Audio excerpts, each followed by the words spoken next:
Today we're going to be making some lightweight grits.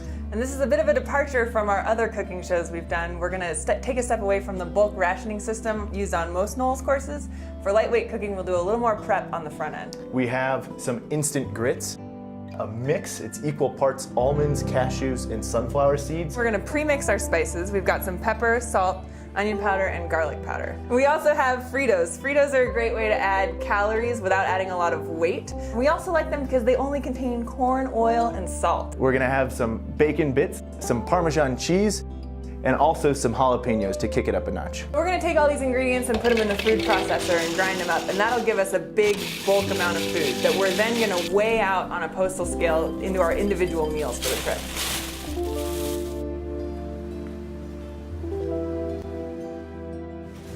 We have the grits mix that we prepared in the kitchen. And we have our stove here.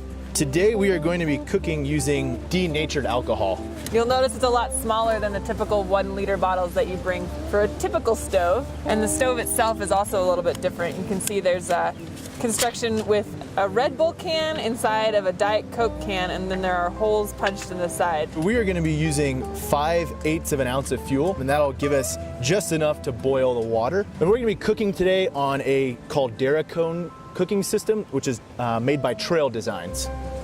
So we're going to be using roughly half a cup of water to cook today. And you won't actually see the flame like you would with a white gas stove, but you can definitely feel that heat coming off. We're just going to let that sit until the water boils.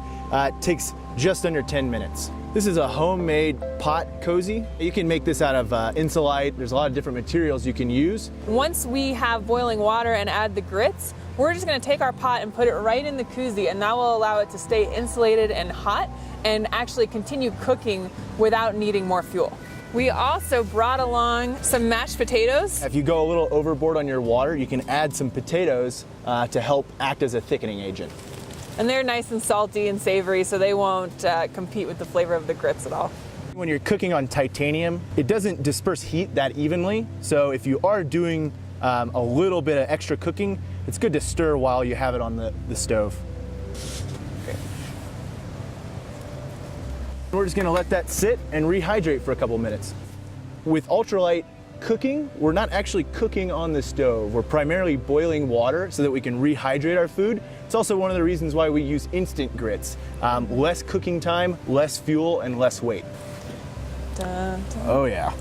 So this is about what we've got going on here. Perfect consistency.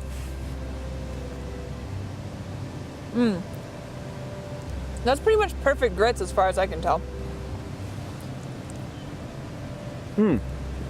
Yeah, great flavor. Jalapenos add a little bit of spice. Bacon bits are always nice. I am sweating. Yeah. We're just gonna give the crew a taste here. I like that. I've had a lot of the lightweight recipes. That one's good. Yeah. Man, those grits are good. This is true grits. It's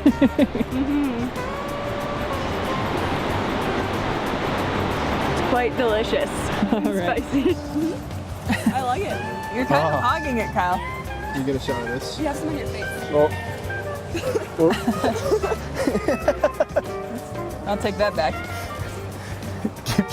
Either one is okay. It's good. Cooking show. Cooking those grits.